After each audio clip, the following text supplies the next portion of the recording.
Well, the number one question that we all ask each other and gets asked of us on a daily basis is the question, well, how are you doing?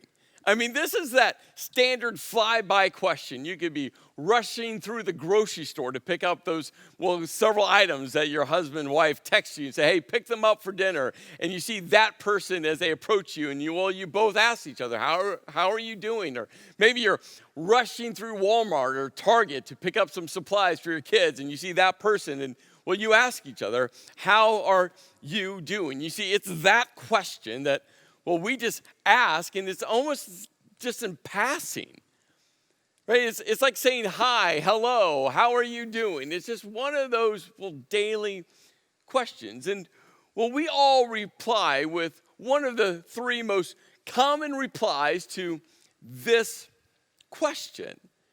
Now, if you're a grammar expert, and you're all going to be impressed with me in a moment, the grammatically correct way to answer this question is, I'm doing well, right? Grammar experts, yeah, you know. And so if you're that person, you reply, I'm doing well, and you kind of feel good because you know grammatically you checked that box. Now, if you have some sarcasm running through your veins, like I do, you love to respond to this question by saying, I'm doing fine. And here's the thing with fine. Fine has so many layers to it, doesn't it? I mean, if you're married or dating someone, you know. When your husband or wife, boyfriend, girlfriend says, I'm doing fine, now you're tiptoeing through the minefield to figure out, what does fine really mean? If you have teenagers in your house, I have 2 teenage girls, I'm just telling you, fine is a loaded response. And there's sometimes I just don't think I really want to figure out what fine means. But the number one response, the number one answer to the question, how are you doing, is, it's one word. It's good. I'm doing good. How are you doing? Good. And you both move on your way. But here's what we all know. In that one word answer, good, doesn't mean you're doing good, does it? I mean, you could be having the worst day ever and you still respond with good.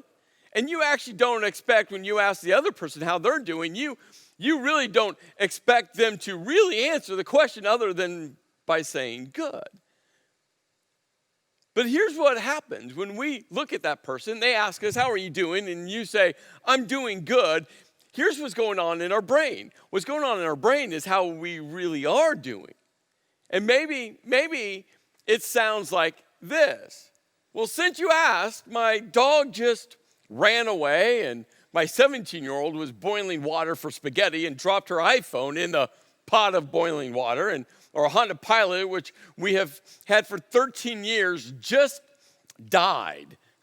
Plus, I had to pay $2,000 to replace the grinder pump, which wasn't in the budget. And, personally, I'm mentally and emotionally exhausted. And, by the way, I need to lose 15 pounds. I mean, that's what you mean by good. And if you're wondering right now, if you're just wondering, I wonder if all of those examples were like real examples for Chris's life. And you have to understand, they are. Seriously, they are. But here's the thing. So we answer quickly to someone's question, how are you doing? And we just say good. But in all reality, life isn't that good, is it? All the time. And every time we respond to someone, how are you doing? And you say good, there's a piece within you that, just gets kind of broken off because, don't you want someone actually to ask you that question and, for you to actually share with them how you are really doing? So in this moment, and you don't have to respond to anyone, but let me ask you the question, how are you doing? Really? I mean, how are you doing? It's a sincere question. It's a genuine question. It's an authentic question. I mean, really, how are you doing? You see, as we jumpstart this new year,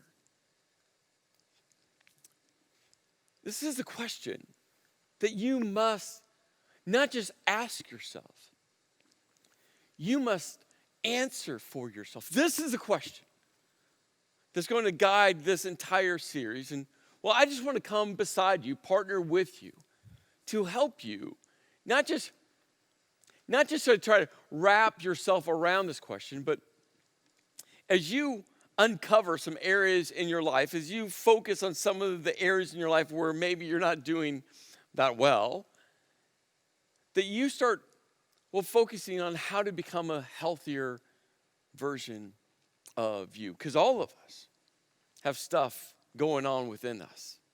That even when we answer the question, how are you doing? And we say, good. Well, we all know there's a whole lot more underneath that's not so good. We're going to be looking at this interaction with Jesus today. And, this interaction and how he answers this question is going to be another piece that guides this entire series, JumpStart.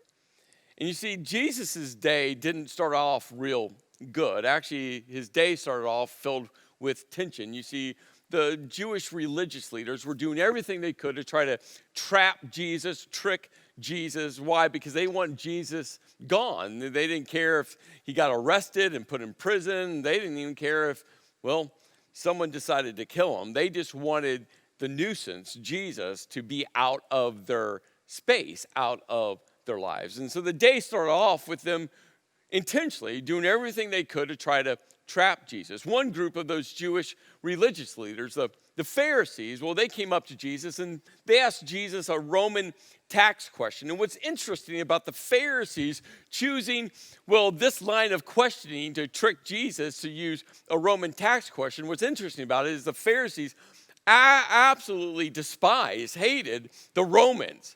I mean, they wanted nothing to do with the Romans. In fact, the Pharisees did everything they could to try to overthrow the Roman influence and the Roman power. But yet the Pharisees, on that day, in that moment, chose a Roman question to try to trap Jesus. Another group of the Jewish religious leaders were the Sadducees. And the Sadducees came up to Jesus and, again, trying to trap him, to try to trick him. And they asked him an afterlife question, a heaven question, what happens when you die question. And another interesting insight. The Sadducees, they didn't believe in the afterlife. They didn't believe in heaven. They believed that when you died, you just ceased to exist. Again, interesting that both sets of Jewish religious leaders try to trick Jesus, trap Jesus in a line of questions that they didn't even believe in themselves. Which, by the way, isn't this what religious people do to this day? Another group of religious leaders were the scribes. And actually that day there was one scribe that came up to Jesus. And, this is where we're going to jump into the story. One of these teachers of the laws, the scribes or the teachers of the law, came and heard them debating, meaning Jesus debating with the Pharisees and the Sadducees, and noticing that Jesus had given them a good answer. And this is a rare compliment from a scribe. Remember, the scribes were experts of the law. The scribes were the best educated when it comes to the Jewish religious law. The scribes were the best of the best when it came to all things Jewish law. And the scribes, they didn't want to give anyone else credit for their knowledge of the law, but this scribe was really kind of impressed how Jesus handled the Pharisees and handled the Sadducees. And so this scribe comes up to Jesus and will ask this question. It says, of all the commandments, which is the most important? And so when the scribe asked this question, Jesus knew exactly what all meant. You see, out of all the Jewish law. There were, 613 total Jewish laws. I mean, that's a whole big list of laws. And out of the 613 laws, there's 365 negative laws and 248 positive laws. There's 365, laws that stipulate what you couldn't do and 248 laws that stipulate what you had to do. And the scribe just simply asked, out of all of them, Jesus, you get a pick. Well, which one is the most important? Or simply put, hey, Jesus, what's in the number one spot?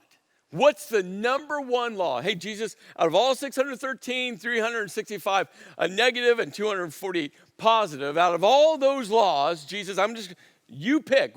What's in the number one spot? And Jesus didn't have to hesitate at all. In fact, Jesus, my opinion, my thought process, he was just waiting for this question to be asked him. And Jesus responded, and he goes, hey, the most important one in the number one spot is like, hey, scribe, I was listening to you. I know you said out of 613, pick one. And Jesus is like, okay, I'm going to follow your rules. I'm going to follow your line of questioning. He goes, the most important one, the one in the number one spot. And again, Jesus didn't have to think about this. Jesus didn't have to process this. Jesus didn't have to kind of go, well, I don't know, is that number one or is that number two or is that number three? No. Jesus knew right away. And he said, this one, hear, O Israel, the Lord our God, the Lord is one. You see, this in the Jewish faith is called the Shema. And that word Shema feels like one of those big, religious type of words. But it's not that complicated. You see, the word Shema actually comes from the Hebrew word for hear. And the Hebrew word for hear is the Hebrew word Shema. And that's why they called it the Shema. And out of all the prayers that the Jewish people would say, there was two number one prayers that were the most important prayers. And one of those, is the Shema. And the very beginning of the Shema is this line, hear, O Israel, the Lord our God, the Lord is one, or the Lord alone. It was keeping focused on the one true God. And the Shema goes on, and Jesus quoted it, saying to love the Lord your God with all of your heart and with all of your soul and with all of your mind and with all of your strength. I mean, Jesus knew, he nailed it. I mean, the Shema was, the most important. And what's interesting is Jesus was quoting the Shema. He outlined 4 very specific ways to love God with all your heart and your soul and your mind and your strength.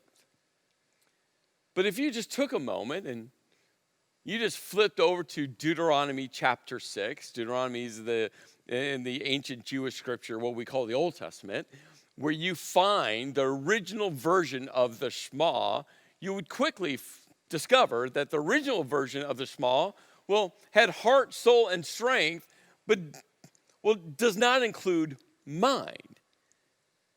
Which maybe you've noticed this before, and maybe you are asking the question now, did Jesus get it wrong? Why does the original version not include mind, but Jesus included mind? Did Jesus trip up? Well, remember, Jesus is talking to a scribe, the elite of all the elite when it came to Jewish law. I mean, the scribes knew everything about the law. And you see, the scribe didn't respond negatively to what Jesus said at all. The scribe actually, listened to Jesus, and he was like, that the Shema is it. The scribe didn't point out, hey, Jesus, you added something to the Shema. So you have to ask the question, did Jesus get it wrong? You see, Jesus understood something that the scribe understood. And it's difficult for us thousands of years later because, it was a different time with different languages. You see, when Deuteronomy 6, the Shema was first spoken, written down, it was in the ancient Hebrew language. And what Jesus understood was something was very different about this word, heart in the Hebrew. See, hundreds and hundreds of years later, well, languages have shifted. For Jesus growing up, he would have learned Aramaic, and the international language of that day and age was Greek. You think about it in our modern day context, different countries speak different languages, but the English language is the international language around the world. And Greek was that international language. So Jesus would have been raised speaking multiple languages. In fact, the sign that hung above the cross when Jesus was crucified had 3 different languages: Aramaic, Greek, and for the elitists out there, Latin. You see, they would have spoken multiple languages. And Jesus understood that, well, the ancient Hebrew word for heart, had several different contexts that he wanted to make sure it was captured. And so he used these 2 Greek words for heart and mind to capture what this one Hebrew word was saying. But let's not get lost in all of this, because really it wasn't about the heart, soul, mind, and strength. The picture Jesus was painting for us to hold on to is that we're to love God with all of you. We're to love God with our entire self. We're to love God with our entire being. With all that you are to love God. And Jesus said, number 1, the Shema, love God with your entire self. And I think the scribe was sitting there going, okay, yeah, that's good. He's getting it right. That's the right response. Jesus is checking the box, and as the scribe was sitting there feeling kind of like, okay, he's on point right now. Jesus, he keeps going. And Jesus goes, and the second is this. And I think the scribe was like, whoa, Jesus, remember I said, most important, the number 1 spot. Not number 2, number 3. No, Jesus, I was just asking the number 1 spot. And she's like, no, I'm not done yet. Because Jesus over and over again elevated and refined. Elevated and refined. Jesus is like, no, you got to listen to me. Because the second one is to love your neighbor as yourself. Now, in the Jewish culture, in the Jewish faith, neighbor was a very narrow group of people. In the Jewish culture, the Jewish faith, neighbor was only fellow Jews. If you're a Jew, you're my neighbor. Everyone outside of that circle didn't have to care about, didn't have to serve, didn't have to help out, didn't have to talk to, didn't have to treat nice, and certainly didn't have to love. In the Jewish faith and the Jewish culture, neighbor was only your fellow Jews. But remember, Jesus elevated and he narrowed. And Jesus redefined neighbor as anyone, everyone. That's your neighbor. He goes, not only to love God, you gotta love your neighbor. And then Jesus ends this with, I think, one of the most important aspects of everything he just said. He goes, there's no commandments greater than these. This one commandment, what? One commandment. Love God, love people. Nothing is greater. You see, here's a genius of Jesus. This is what Jesus understood. It's easy for us human beings to say, well, I love God and treat people poorly. It's easy to say, oh, no, I love God. I want to live my life for God. But in the next breath, right, put people down, tear people apart, not forgive people, disregard people. So easy. I love God. And Jesus understood this. And what Jesus did, and this is the genius of Jesus, Jesus said, hey, how you love God will directly reflect how you love people. How you love God will directly reflect how you forgive people. How you love God will be directly reflected on how you serve people. How you love God will be directly reflected on how you don't talk about people. How you love God will be seen by how you love people. And how you love people will reflect on how you love God. It's the genius of it. Jesus didn't say number one was love God and number two was love people. No, Jesus directly linked, directly connected, hardwired together. Love God and love people. It's genius. So let's pause for a moment. Let's pause for the moment. And let's just focus on loving people. Because this really reflects the depth of your love for God, how you love people. And I think conceptually, you're probably right now going, yeah, I want to love God, I want to love people. But what makes? Let's just, come on. It's a new year. Let's be honest for a moment. What makes loving people so difficult? And with one word, I'm just going to say what makes loving people so difficult. Now, with one word, I might offend some of you. And I'm just saying, I'm sorry. Give me a little space here. I think this one word actually gets us quickly to the space that reflects why loving people is so difficult. You ready for it? Loving people is difficult because there's a whole bunch of stupid people. Isn't there? I know that's not warm and fuzzy. I know that doesn't feel like, can Chris say that? Like, can in the church, can you say things like that? We all have to understand. We deal with stupid people all the time. Right now, you're actually thinking about stupid people in your life. And maybe the word stupid people, maybe the word stupid rubs you wrong a little bit. And every time I say it, it's just grinding at you. Well, I can pick different words. You can pick whatever descriptive word you want. Maybe it's like this. Maybe it's selfish people or dishonest people or insecure people or even demanding people or, I don't know, codependent people or immature people or negative people or narcissistic people or vindictive people. You choose. You choose. But what makes loving people so difficult is people. But you see, this series isn't about all those stupid people in your world. And that's what we do as human beings. We focus on everyone else and we just don't pause and focus on ourselves. And this is what you have to hold on to. Do you realize that you follow you everywhere you go? It's true. You follow you everywhere you go. You see, we want to focus all of our time and effort on everyone else, why everyone else is stupid.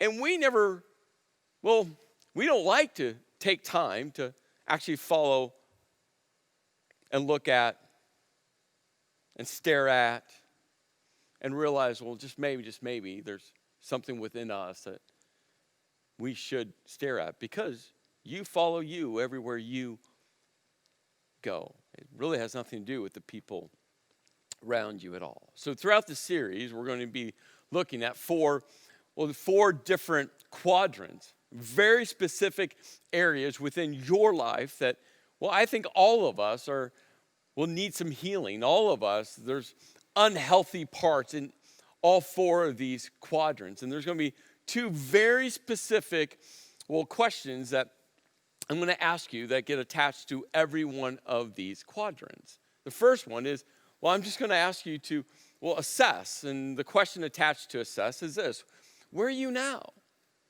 Again, in every one of these quadrants, where are you now? This is the defining reality. This is getting very honest with you, not other people around you, with you. Where are you right now? How are you doing?